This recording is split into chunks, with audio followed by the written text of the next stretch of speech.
Welcome back to Theme Park Wizard. We're here today to get some good updates on Mickey and Minnie's Runaway Railway. Thank you to Orlando Park Stop, Alicia Stella. Alicia Stella from Orlando Park Stop. Definitely go follow her. And the YouTube channel Theme Park Stop, where she puts all her articles into video form on the YouTube channel. But as always, we have a new ride layout for you for Mickey and Minnie's Runaway Railway. They have the rumored ride layout for that ride. This is based on, it's not officially confirmed, but it's like a rumored ride layout from sources from information from WDW News Today, DSNY Newscast, and of course Orlando Park Stop. Utilizing on how the ride will utilize great movie ride building for this new adventure, and it sounds really awesome. I'm super excited to share it with you. So let's break it down right now. First, is a little pre-show. Guests will be separated into two identical pre-show rooms, which will both show the Mickey Minnie short where they're going to a picnic, and somehow through the use of special effects, the pre-show room will blow up as it'll just something blast will blow a hole into the wall, and the room will get all smoky, and you'll be able to walk through the screen, into the cartoon itself, into the short itself, of Mickey and Minnie finding a picnic, and then you'll be walking right to a train barn, and where the train will be headed by Goofy, and you'll board four cars. From the pictures, it looks like maybe 4 to 5 people each. 4 to 5 people each, and you'll be starting on your trackless adventure here. And let's go through the scene breakdown, and you can follow up on the map that will be posted up right here. So you'll board the train in the train barn, and then you go through the park. Goofy's train engine will be leading all the cars to a pretty park ahead, and then it would be an empty park. Then you'll all of a sudden turn left into a tunnel. This is where we head into scene 2. Scene 2 is going to be pretty cool. It's called Trouble in the Tunnel. And not only will it have the 2.5D projection mapping technology, but it'll have an animatronic Mickey and Minnie figures and an animatronic car that expects it to move along. They're supposed to be driving alongside you. And then all of a sudden, Goofy veers off into a different direction. The Goofy's train, or the locomotive, heads it into a different direction, while the passenger cars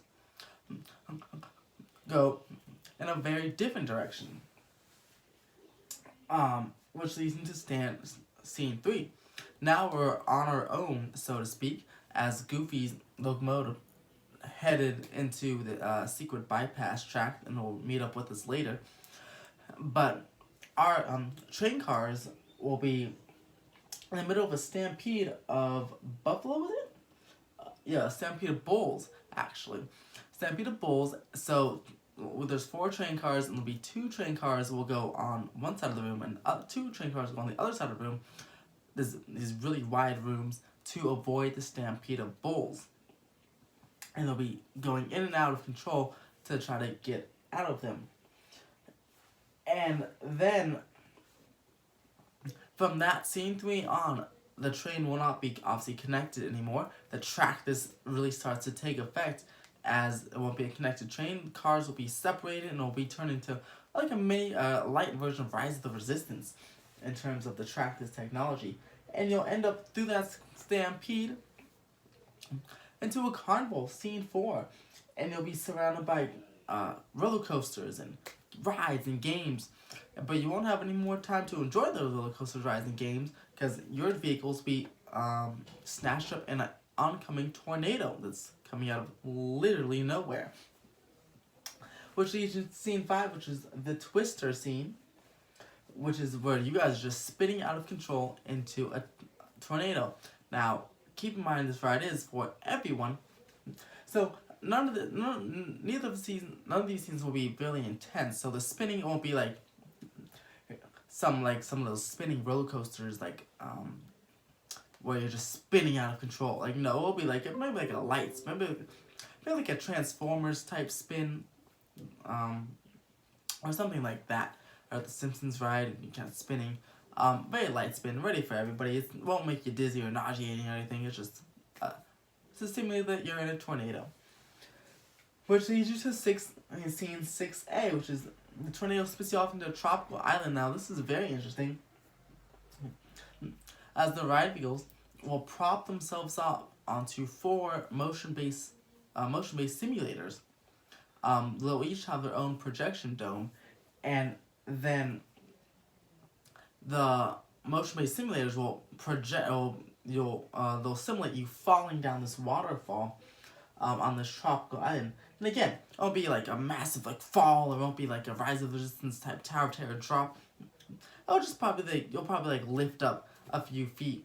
Nothing like Star Tours even, just a little less than that. Because again, the ride is for everyone, has no height requirement.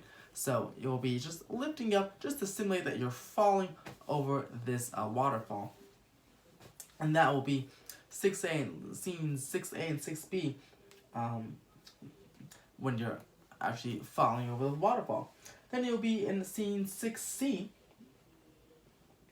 which is now you fell over the waterfall and now you're in a sewage pipe that's taking you to the city, which leads you to scene 7, where you come out of the pipe, you're in the city, and you enter a dance studio where Daisy Duck is there, and leading you into scene 8, which is where Daisy Duck wants to teach you a choreographed dance. So all the cars, and I feel like this will be really awesome and even cute, because all the cars will be lined up next to each other and they'll be doing a choreographed dance to Daisy Duck, which seems really awesome, and I'm really excited to see how that one works. I feel like that'll be really fun.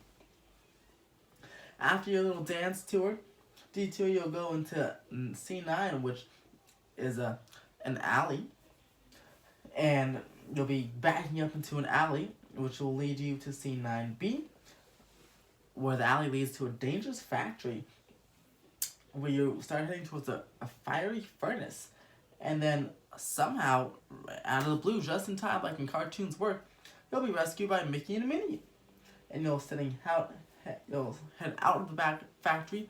This now moving forward, you'll stop going backwards and head on forward. Then leads you to scene 10, which is the picnic in the park. Mickey and Minnie finally made it back to the park. Everyone got so sidetracked, and they finally made it back on track, where Goofy comes out of his train. He apparently is a terrible conductor because Goofy didn't realize that we left his train. But he reattaches to the front train, and also Goofy didn't come find us. He didn't attempt to come find us. He kept on moving along like we're still there. So like I said, a terrible train conductor. I'd never ever in real life get on a train with Goofy, because who knows where that train's going. But everything's good. We found our park. Mickey and Minnie are now at the park to have their picnic. And the last scene's rumored to have Mickey, Minnie, Pluto, and Mickey, Minnie, and Pluto animatronics enjoying their time at the park. This sounds fantastic. I am kind of sad I have to wait till 2022 for it to come here on the West Coast Disneyland Park, because this sounds like a super awesome family-friendly ride that's good for everyone. And I agree. I love how it's in Toontown. I don't think it fits perfectly there, but I feel like this is also something that California Adventure really needs. So I feel like the original spot in Hollywood Backlot would have worked just fine too. This sounds really, really cool and really fun for the entire family, ages 0 to 100. Nothing too crazy. Really fun time for the whole family. Something Pirates of the Caribbean like. So what are your thoughts so far on the scenes for this attraction and just the descriptions of the scenes for this attraction? I think it's super fun. I think it's going to be a massive hit. And I can see why Disney's going to bring it. Wants to bring it to 4 of their theme parks. Here at Hollywood Studios, here in Disneyland, and potentially in Paris as well. Maybe Tokyo. So I'm super excited for the ride. Comment below your thoughts. And as always, have a fantastic day.